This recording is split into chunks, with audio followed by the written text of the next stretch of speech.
श्री राधे राधे।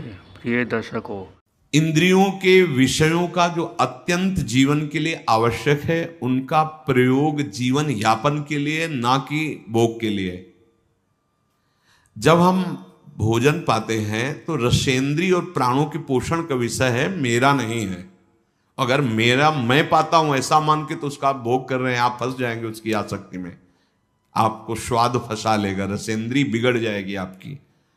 प्रत्याहार कहते हैं अपने अपने विषयों के साथ संबंध ना रहने पर इंद्रियों का चित्त के अनुसार हो जाना, अर्थात हमारे चित्त में जो भगवत चिंतन चल रहा है वो चल रहा है और हमसे आहार विहार आदि की जो क्रियाएं हैं वो हो रही, उनके सुख स्वाद की तरफ हमारा आकर्षण नहीं, ये प्रत्याहार है।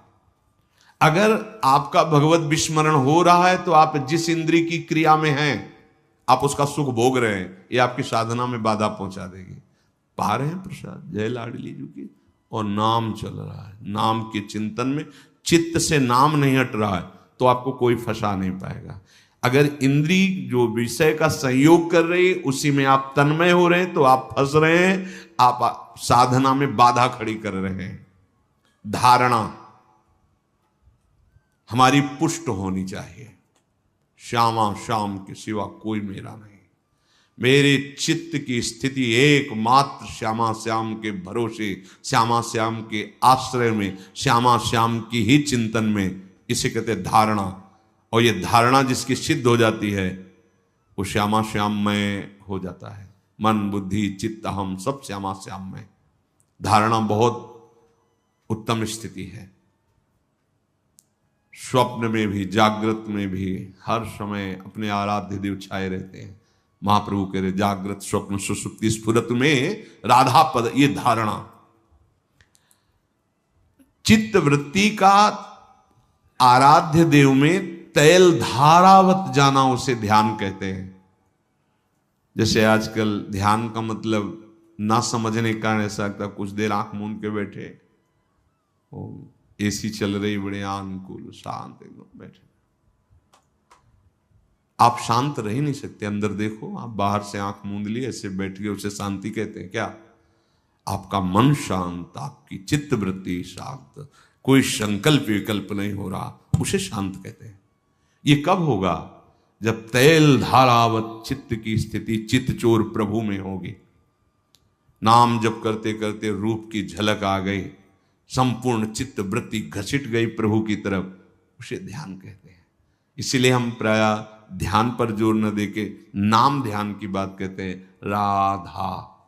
तो यही राधा नाम, राधा रूप प्रकाशित करेगा। जब रूप, तो फिर ध्यान धरना नहीं पड़ेगा। हर समय उठते बैठते चलते फिरते वो ध्यानस्थ रहेंगे प्रभु। तो चित्त वृत्ति का ध्येय पदार्थ में तैल धारावत स्थिर रहने का नाम ध्यान है। कुछ देर बैठ के आंख मूंदाओ, लेकिन ध्यान किसे कहते हैं? तैल धारावत अखंड वृत्ति अपने आराध्य देव में लगी हुई। ये ध्यान चलते फिरते उठते बैठते खाते पीते हर समय। समाधि, जब ध्यान परिपुष्ट हो जाता है तो ध्याता ध्यान और ध्येय की त्रिपुटी मिट जाती है। मैं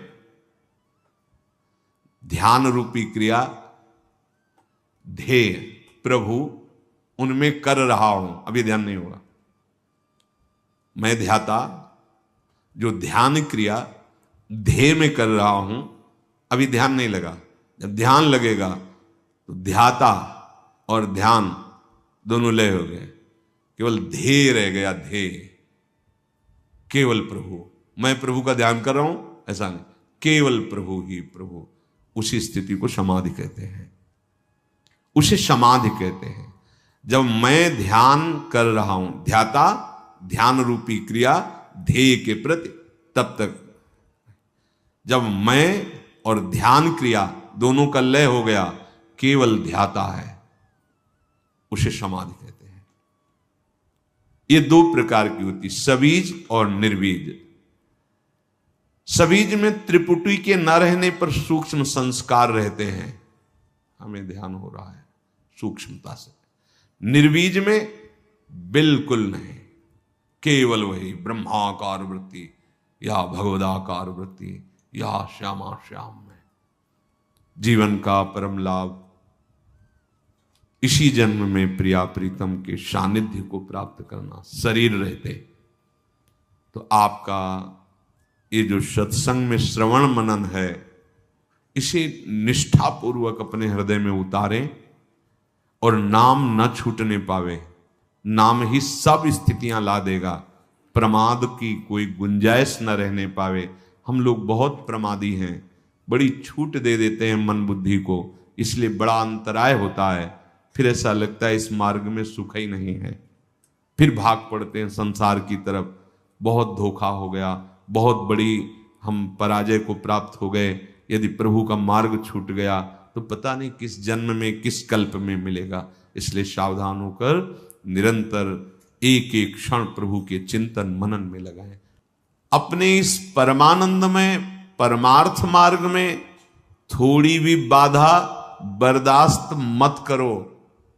ध्यान से सुनो, तुम्हें एक अनुपम सुख चाहिए, अनुपम शांति चाहिए, एक विलक्षण आनंद की तुम भोगता, क्योंकि तुम्हारा स्वरूप ही है आनंद में। अब इधर जो तुम भोक्ता बनकर उस सुख को खोज रहे हो नहीं है। अब तुम्हें जो परमार्थ मार्ग मिला है तो कह रहे हैं अपने परमार्थ मार्ग में परमार्थ सुख की जरा भी बाधा को बर्दाश्त मत करो। अगर बर्दाश्त करोगे चलेगा इतना तो वो गिराता चला जाएगा आपको। नहीं, सावधान हो जाओ। बिना दंड के ये सुधरने वाले नहीं है, प्यार से सुधरने वाले। सुधर जाए बढ़िया, समझ लो। और अगर आप अपने को भोक्ता मानकर इनको थोड़ा भी परमार्थ बाधक बातों में सपोर्ट देंगे, ये आपको गिरा देंगे।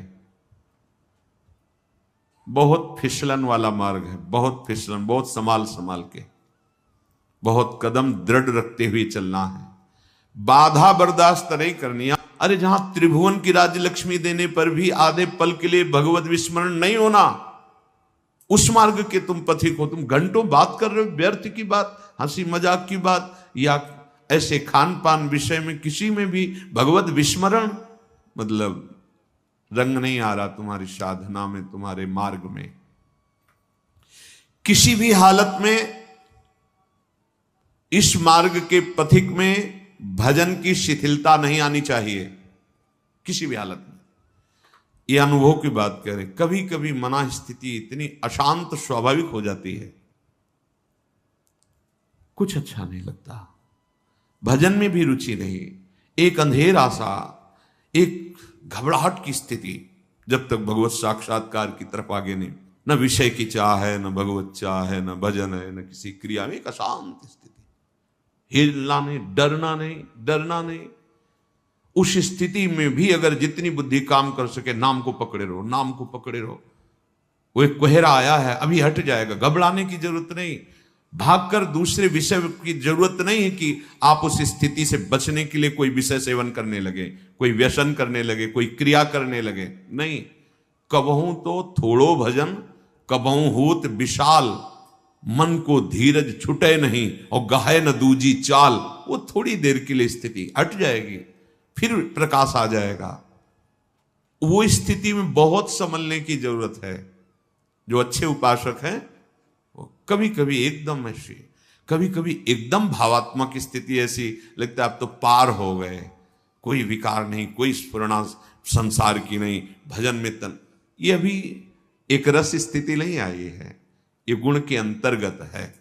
इस सात्विक वृत्ति जागृत हुई है। वो तामसिक वृत्ति, प्रमाद, मूढ़ता, ऐसी स्थिति, अंधकार छा रहा है अंतर में, कोई भी सात्विक स्फुरणा नहीं हो रही, घबराना नहीं। अभी त्रिगुणातीत रस नहीं मिला है, धैर्य पूर्वक आगे चलते हो। इसीलिए बिना सत्संग के साधक लड़खड़ा जाता है, गिर पड़ता है, क्योंकि वो ऐसी स्थिति आती, फिर उसे किसी न किसी के संग की जरूरत होती। और अगर संत संग नहीं हुआ, कुसंग हो गए तो गया।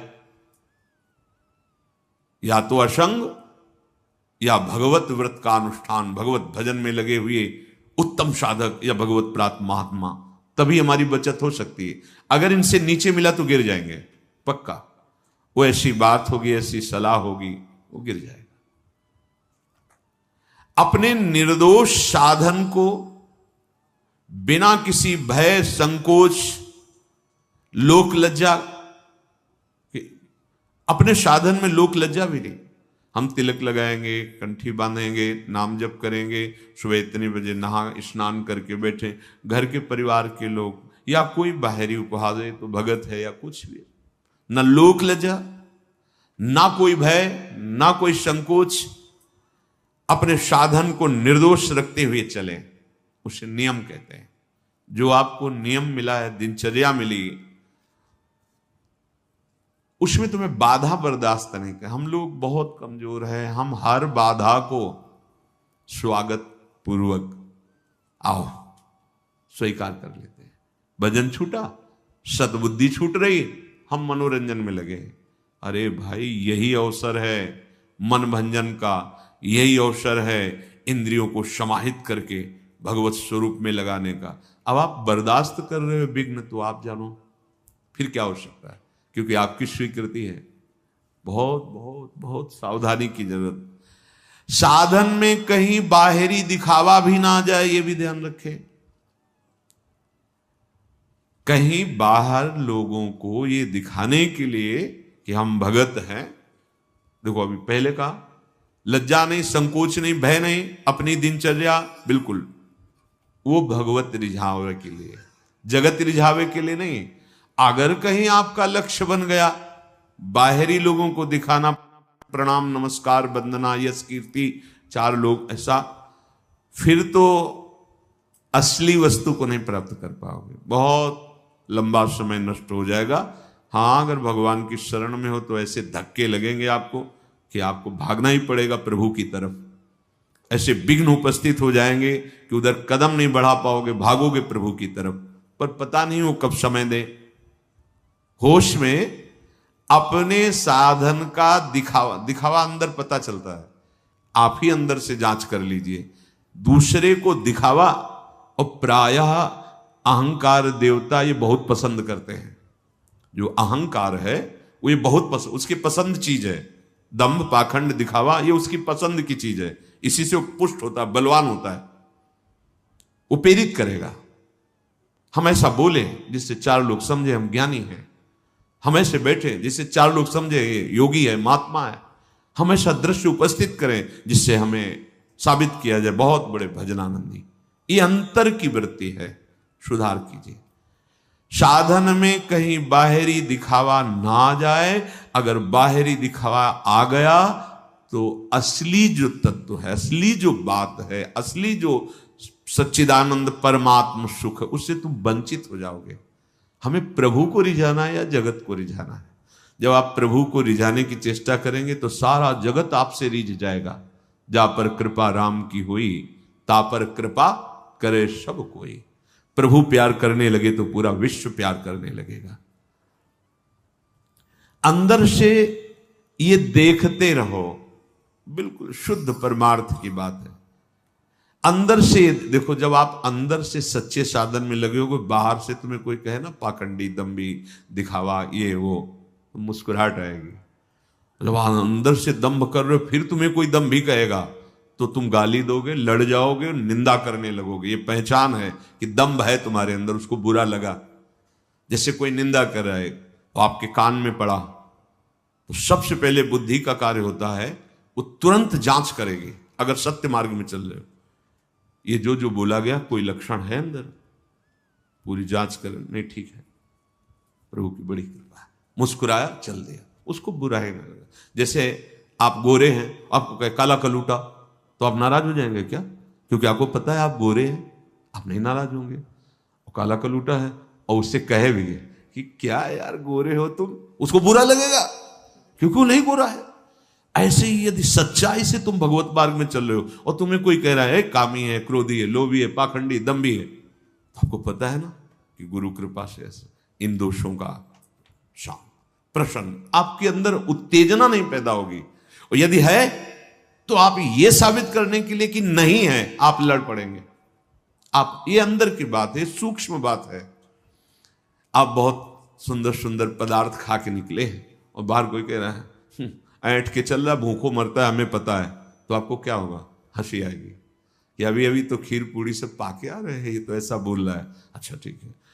और आप भूखे हो कई दिनों से, ऊपर से ऐसे घी पोंछ के ऐसे चले, और लोग बहुत कहे क्या यार हलवा खा के आया है, तो छाती जलेगी कि नहीं, रोटी भी नहीं मिली तुम हलवा की बात करते हो। ठीक ऐसे ऐसे ही दम्भ और सच्चाई का है।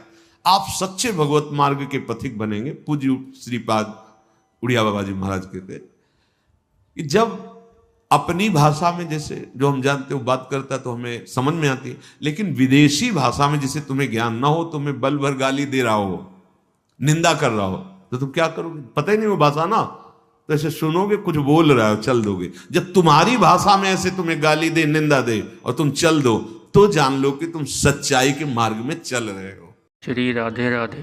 प्रिय दर्शकों, आज का सत्संग आपने तो देखा और सुना है।